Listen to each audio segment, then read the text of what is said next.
মুহূৰ্তৰ big breaking news Dispur আৰক্ষীয়ে গ্ৰেপ্তাৰ কৰিছে বীৰ লাচি থানাৰ ছগৰাকী নেতাক কেইগৰাকী হৈছে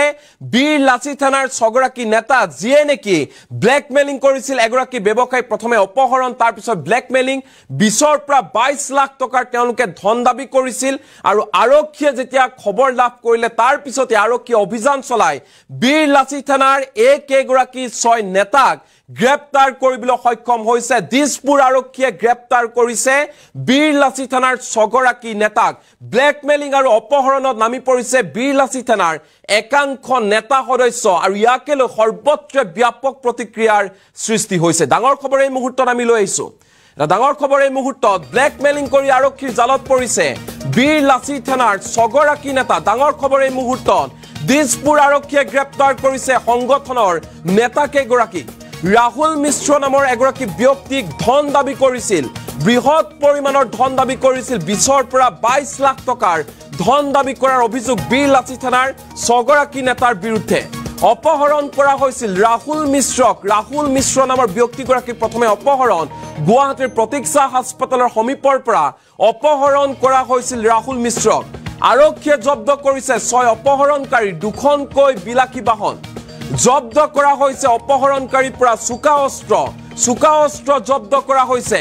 বীৰ লাচি থানাৰ নামত দাবী কৰা হৈছিল এই ধন বৃহৎ পৰিমাণৰ ধন 20 পৰা 22 লাখ টকা ধন দাবী কৰিছিল উদ্ধাৰ কৰা হৈছে বীৰ লাচি থানাৰ লোগো আৰু নথিপত্ৰ বৰ্তমান দিছপুৰ আৰক্ষী থানাত ৰখা হৈছে আটাইকেইটা অপহৰণকাৰীক দিছপুৰ আৰক্ষী থানাত ৰখা হৈছে আমি দৃশ্যাংশ এই মুহূৰ্তত প্ৰথমে দেখুৱাম তেওঁলোকৰ ফটো এই মুহূৰ্তত আহি পৰিছে আমি হেয়া এক্সক্লুসিভ এই মুহূৰ্তত সেই ফটো এই মুহূৰ্তত দৰ্শকক দেখুৱাই ল'ব বিচাৰিছো দিছপুৰ আৰক্ষীয়ে গ্ৰেপ্তাৰ কৰিছে এই ছগৰাকী বীৰ লাচি থানাৰ নেতাক চাওকেয়া কেইজন হৈছে বীৰ লাচি থানাৰ নামত ধন দাবী কৰা সংগঠনটোৰ নামত ধন দাবী কৰা কেইজন হৈছে সদস্য বীৰ লাচি থানাৰ নাম লৈ এগৰাকী ব্যক্তিক অপহৰণ তাৰ পিছত ব্লেকমেইলিং 20 পৰা 22 লাখ টকাৰ ধন দাবী কৰিছিল কেইগৰাকী বীৰ লাচি থানাৰ নেতাই আৰু আৰক্ষীয়ে যেতিয়া খবৰ লাভ কৰিলে তাৰ পিছতে জোৰদাৰভাৱে ক্ষিপ্ৰতাৰে তদন্ত প্ৰক্ৰিয়া আগবঢ়াই লৈ গৈ অভিযান চলাই আৰক্ষীয়ে গ্ৰেপ্তাৰ কৰিছে এই আটাইকেইগৰাকী অপহৰণকাৰীক তেওঁলোকৰ পৰা চুকা অস্ত্ৰ জব্দ কৰা হৈছে সমান্তৰালকৈ হকি ষ্টিক জব্দ কৰা হৈছে ৰাহুল মিশ্ৰ নামৰ এগৰাকী ব্যক্তিক অপহৰণ কৰা হৈছিল গুৱাহাটীৰ মহানগৰী গুৱাহাটীৰ প্ৰতীক্ষা হাস্পতালৰ সমীপৰ পৰা আৰু তাতে তেওঁলোকে 20 পৰা 22 লাখ টকাৰ ধন দাবী কৰিছিল ব্লেকমেইলিং কৰিছিল তেওঁলোকৰ দুখনকৈ বিলাসী বাহন আৰক্ষীয়ে জব্দ কৰিবলৈ সক্ষম হৈছে তদুপৰি বাহন কেইখনত উদ্ধাৰ কৰা হৈছে বীৰ লাচি থানাৰ পেড সমান্তৰালকৈ লোগো নথিপত্ৰ সেই দুখন বাহনৰ পৰা আৰক্ষীয়ে জব্দ কৰিবলৈ সক্ষম হৈছে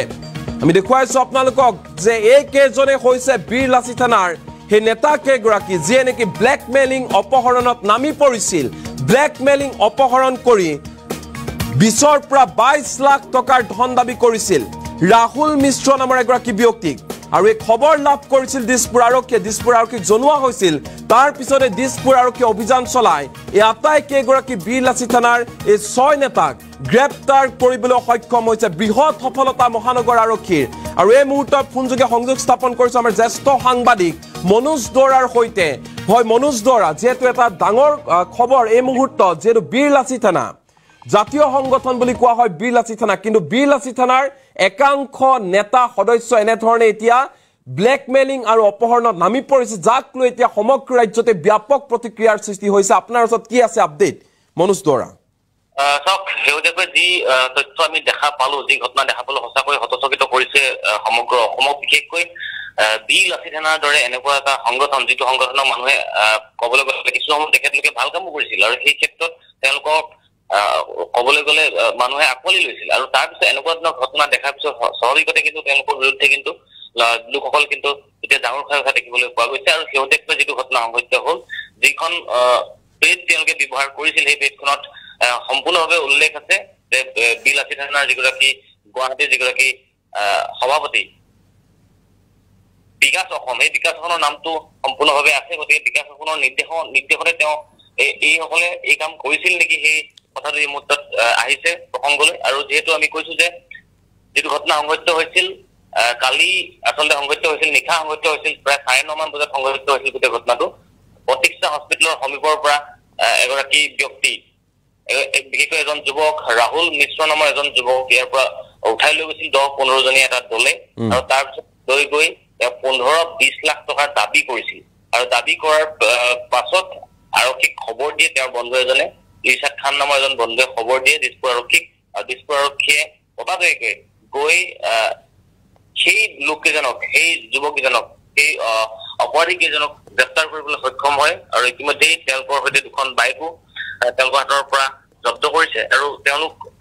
হল মই নামকেইটা কৈ দিব বিচাৰিছো এজনৰ নাম হৈছে বিশ্বজিৎ দলে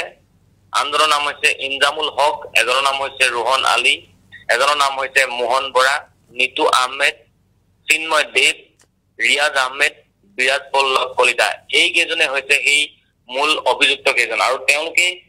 বিলাসী থানাৰ নামত ধন দাবী কৰিছিল 15-20 লাখ টকা দাবী কৰিছিল সেই যুৱকজনক উলিয়াই দিয়াৰ বিনিময়ত ৰাহুল মিশ্ৰ নামৰ যুৱকজনক তেওঁলোকে এৰি দিয়াৰ বিনিময়ত 15-20 লাখ টকা দাবী কৰিছিল আৰু দাবী কৰাৰ অৱয়বত এই যুৱককেইজনক ইতিমধ্যে গ্ৰেপ্তাৰ কৰিবলৈ সক্ষম হয় গতিকে বিলাসী থানাৰ নামৰ যিটো সংগঠন আছে অসমৰ এই সংগঠনটোৰ একাংশ লোকৰ বাবে তেওঁলোক এতিয়া বৰ্তমান হাইয়াতৰ পাত্ৰ হৈছে বুলি ক'ব লাগিব কাৰণ তেওঁলোকে বিভিন্ন সময়ত তেওঁলোকৰ বিৰুদ্ধে যথেষ্ট অভিযোগ উঠে কিন্তু সেই অভিযোগসমূহ খণ্ডন কৰি আহিছে কিন্তু এনেকুৱা ধৰণৰ ঘটনা যেতিয়া সংঘটিত হ'ব স্বাভাৱিকতে তেওঁলোকৰ ওপৰত আস্থা মানুহৰ নাথাকিব কাৰণ তেওঁলোকে বহু সময়ত অনা অসমীয়া দণ্ডবনী ক্ষেত্ৰত তেওঁলোকে প্ৰায় মাত মাৰি থকা আমি দেখিবলৈ পাওঁ কিন্তু আজি যিটো ঘটনা সংঘটিত হ'ল দিছপুৰ আৰক্ষী থানাত যিহেতু বিলাসী থানাৰ নাম লৈ এই যিসকল লোকে ইতিমধ্যে ধন দাবী কৰিবৰ কাৰণে তেওঁলোকে অপহৰণৰ দৰে ঘটনা সংঘটিত কৰিলে তাৰপিছত কিন্তু স্বাভাৱিকতে তেওঁলোকৰ মনোজ ৰায় তেওঁলোকৰ শীৰ্ষ নেতৃত্বৰ সৈতে যোগাযোগ কৰা হৈছিল নেকি বিকাশ অসমে হওক বা শৃংখল চলিয়া বা ৰন্তুপানী ফুকনৰ সৈতে যোগাযোগ কৰা হৈছিল নেকি বিকাশ অসম এই গোটেই ঘটনাটো হৈছে গুৱাহাটীত আৰু গুৱাহাটীৰ যিগৰাকী মূল ব্যক্তি যাৰ নিৰ্দেশত চলে সেয়া হৈছে প্ৰথম বিকাশ অসম আৰু বিকাশ অসমৰ ফোনটো বৰ্তমান চুইচ অফ হৈছে তেওঁ আচলতে কোনো ধৰণৰ মন্তব্য হয়তো দিব বিচৰা নাই সেইবাবে তেওঁৰ ফোনটো বৰ্তমান অফ কৰি ৰাখিছে আমি কেন্দ্ৰীয় যিসকল নেতৃত্ব ৰন্তুপানী ফুকনে হওক বা শৃংখল চলিয়া হওক তেওঁলোকৰ সৈতে আমি যোগাযোগত কৰিবলৈ চেষ্টা কৰিছো তেওঁলোকে অতি সোনকালে এই গোটেই বিষয়টো সন্দৰ্ভত ক'ব কিন্তু কি কাৰণে তেওঁলোকে এই অপহৰণৰ দৰে ঘটনা সংঘটিত কৰিবলগীয়া হ'ল যে তেওঁলোকে 15-20 লাখ টকা বিলাসী থানাৰ নামত তেওঁলোকে 15-20 লাখ টকা দাবী কৰিলে এজন ব্যক্তিক এৰি দিয়াৰ বিনিময়ত এই কথাটো স্বাভাৱিকতে সকলোকে স্তম্ভিত কৰি তুলিছে বিলাসী থানাৰ দৰে এনেকুৱা এটা সংগঠনে এনেকুৱা ধৰণৰ ঘটনা সংঘটিত কৰিব বুলি কোনেও ভবা নাছিলে কিন্তু এই ঘটনাটো দেখাৰ পাছত বা শুনাৰ পাছত স্বাভাৱিকতে তেওঁলোকৰ বিৰুদ্ধে যে অসমৰ লোকসকল কিন্তু যথেষ্ট ডাঙৰ খাই উঠিছে হয় নিশ্চয়কৈ এই মুহূৰ্তত ধন্যবাদ জ্ঞাপন কৰিছো মনোজ দুৱৰা আৰু আমি দৰ্শকক জনাই আছো যে বিলাসী থানাৰ 6গৰাকীকৈ নেতাক আৰক্ষীয়ে গ্ৰেপ্তাৰ কৰিছে দিছপুৰ আৰক্ষীয়ে গ্ৰেপ্তাৰ কৰিছে বিলাসী থানাৰ 6গৰাকী নেতাক অপহৰণ আৰু ব্লেকমেইলিঙত জড়িত হৈ পৰিছে সংগঠনটোৰ একাংশ নেতা যাক লৈ এতিয়া ৰাজ্যবাসীৰ তীব্ৰ প্ৰতিক্ৰিয়াৰ সৃষ্টি হৈছে 20 লাখ টকাৰ পৰা 22 লাখ টকা পৰ্যন্ত দাবী কৰিছিল ৰাহুল মিশ্ৰ নামৰ এগৰাকী ব্যক্তিক অপহৰণ তাৰ পিছত ব্লেকমেইলিং 22 লাখ টকা 20 লাখ টকা তেওঁলোকে দাবী কৰিছিল আৰু যেতিয়া আৰক্ষীয়ে খবৰ লাভ কৰিলে আৰক্ষীয়ে খবৰ পোৱা মাত্ৰকে অভিযান চলাই এই 6 অপহৰণকাৰীক বিলাসী থানাৰ একেগৰাকী সদস্যক গ্ৰেপ্তাৰ কৰিবলৈ সক্ষম হৈছে দুখনকৈ বিলাসী বাহন জব্দ কৰা হৈছে তেওঁলোকৰ পৰা চুকা অস্ত্ৰ জব্দ কৰা হৈছে বিলাসী থানাৰ লোগো পেড নথিপত্ৰ জব্দ কৰা হৈছে আৰু ইয়াকে লৈ বৰ্তমান সময়ত সৰ্বত্ৰে ব্যাপক প্ৰতিক্ৰিয়াৰ সৃষ্টি হৈছে